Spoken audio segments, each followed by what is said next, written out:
देखिए, एक जन भावना थी, लोगों के साथ काफ़ी समय से लगा हुआ था। लगभग 10 साल इस इलाके के अंदर संघर्ष किया, लोगों को जोड़ा, काम किए। लेकिन जो उम्मीद थी लोगों को कि इस दफ़ा भारतीय जनता पार्टी टिकट देगी और हम चुनाव लड़ेंगे, मैं समझता हूँ कि बहुत बड़ा उन्होंने ऐन मौके पे धोखा किया और कहीं ना कहीं इस चीज़ को डिरेल करने की कोशिश की गई कि किसी तरीके से डिक्लेरेशन ना हो और चुनाव ना लड़ पाए।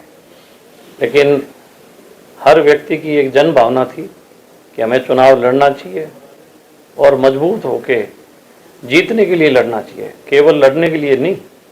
इसीलिए सब लोगों का एक फैसला था कि मजबूत व्यक्ति और मजबूत दल के साथ जाना चाहिए और सब ने ये फैसला किया कि इंडियन नेशनल लोकदल के साथ जाना चाहिए। और मेरे मन में भी था कि सारा परिवार अगर इकट्ठा होगा तो हम आगे और संघर्ष करेंगे, चौधरी देवीलाल जी के जो सपने हैं उनको साकार करने की कोशिश करेंगे। और लोग चाहते हैं कि दोबारा से चौधरी देवीलाल जी की जो सोच है उसके साथ जुड़ना चाहते हैं।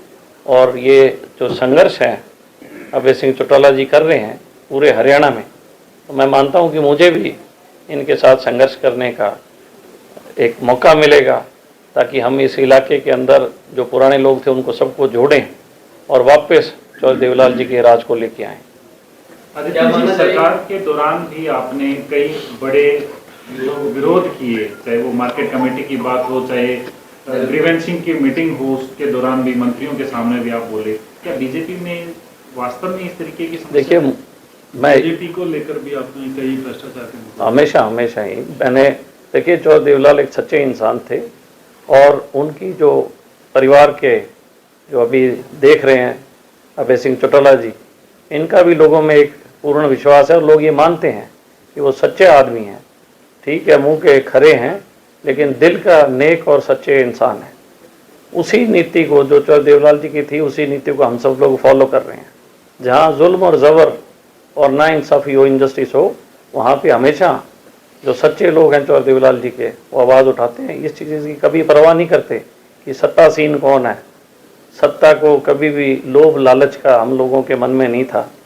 हर बार जहाँ भी कोई आवाज़ उठानी थी, चाहे वो सत्ता के खिलाफ थी, चाहे वो किसान के लिए थी या व्यापारी के लिए थी, हर वर्ग के लिए हमने सत्ता से भी लड़ाई लड़ी, ताकि जन कल्याण तभी होगा जब हम जनता के साथ रहेंगे।